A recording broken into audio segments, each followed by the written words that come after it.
My name is Emily. I am 26 years old, and I live alone in a small apartment in a busy city. For a long time, my life followed the same routine every day. I woke up early, went to my office job, returned home in the evening, cooked a simple dinner, and then went to sleep. The next day, everything repeated again. My life was calm, but sometimes it felt empty. Late at night, I often stood by the window and watched the city lights. During those quiet moments, I wondered if life had something more waiting for me. A year earlier, my boyfriend ended our relationship. His words stayed in my mind. He said I was too ordinary and had no exciting future. After that, I stopped believing in love based on money or status. If I ever loved someone again, I wanted the feeling to be honest and real. One rainy afternoon, something unexpected happened. When I left my office building, heavy rain began falling. I quickly ran into a small café nearby to stay dry. The café was warm and quiet. I sat at a table near the window. A young waiter walked toward me carrying a cup of coffee. His clothes were old and slightly too big for him. As he placed the cup on the table, his foot accidentally touched the chair. The cup tilted, and coffee spilled onto my jacket. The young man looked embarrassed. "Oh no, I'm very sorry," he said quickly. "Let me clean this." He returned with a cloth and wiped the table carefully. Seeing how nervous he was, I could not stay angry. "It's okay," I told him kindly. "It was just an accident." His name was Lucas. To apologize, he brought me another coffee and refused to charge me for it. We started talking while the rain continued outside. Lucas was friendly and easy to talk to. I felt comfortable with him almost immediately. But there was something unusual about him. When I asked him the price of several pastries, Lucas calculated the total instantly in his head. The answer was correct. It surprised me because most people would need a calculator. Later I learned something else. Lucas did not have a home. He slept inside an old car parked near the cafe and worked long hours there. Normally this might have worried me, but strangely I felt peaceful around him. For the first time in a long time, I felt completely relaxed. After that day, I began visiting the cafe almost every afternoon. At first I told myself it was because the coffee tasted good. But the truth was simple. I wanted to see Lucas. My family and friends did not understand my feelings. One evening my best friend called me. "Emily," she said seriously, "that man has no house and no savings. How can he build a future with you?" I knew she cared about me, but she was focusing only on money. She could not see the kindness I saw in him. One quiet evening Lucas and I were sitting inside his old car while light rain fell outside. Lucas gently held my hand. "Emily," he said softly, "I don't have much to offer you. Just this old car and my small job at the cafe. But I truly love you. Will you marry me?" My eyes filled with tears. My heart felt full of happiness. "Yes," I answered. A few weeks later we had a small wedding in a simple church. My dress came from a second-hand shop, and Lucas borrowed a suit from a friend. There was no expensive ring and no big celebration. But it was the happiest day of my life.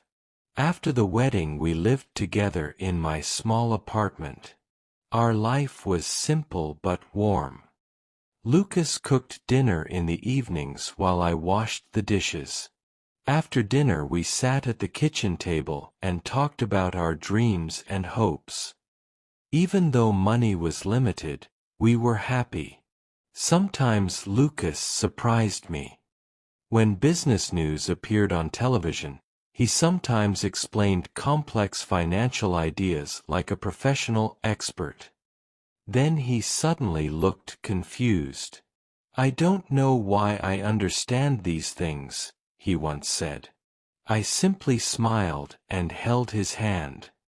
His past did not matter to me. One afternoon Lucas came to my office building to bring me lunch. In his hand he carried a single red rose. Just then my manager walked past us.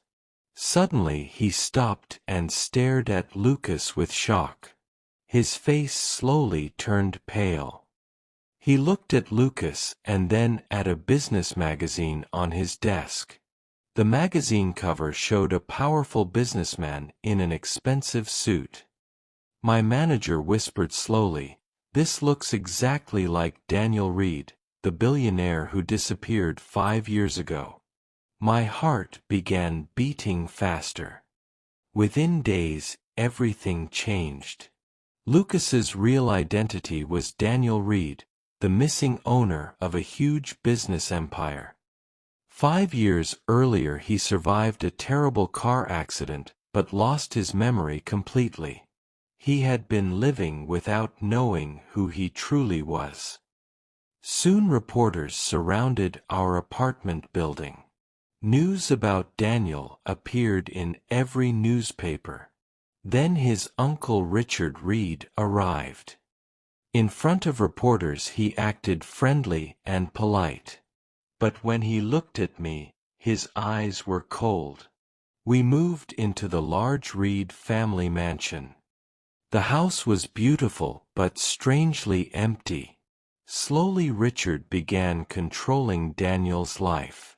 He filled Daniel's schedule with meetings and business decisions.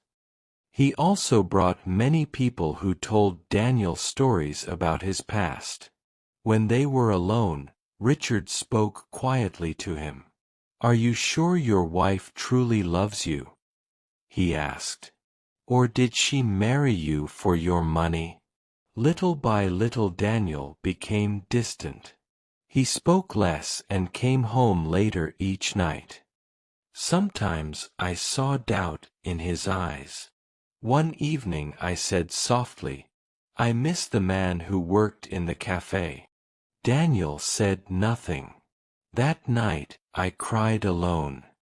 A month later Richard organized a meeting with the company directors.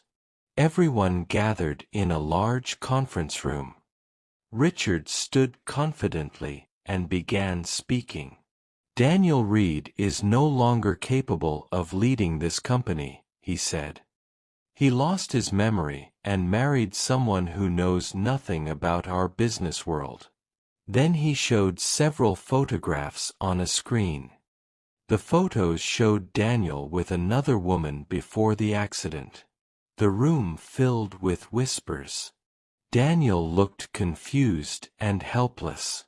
He did not remember anything. Just before the board voted, the door suddenly opened. A woman entered the room. She was the same woman from the photographs. She spoke clearly. "These photos are fake," she said. "Richard Reed paid me to act in them." The room became silent.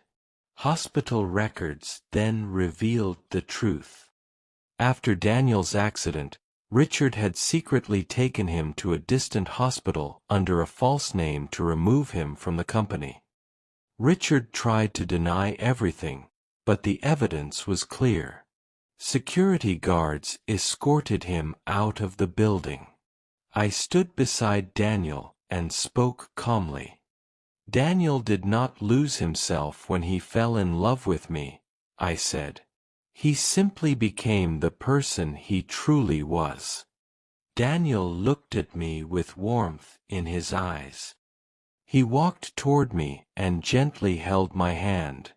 Over time, Daniel slowly recovered many of his memories. But one thing never changed. Every evening he still cooked dinner for me. He said it reminded him of the time when life was simple and love was real. And that simple love was the most valuable thing he had ever found.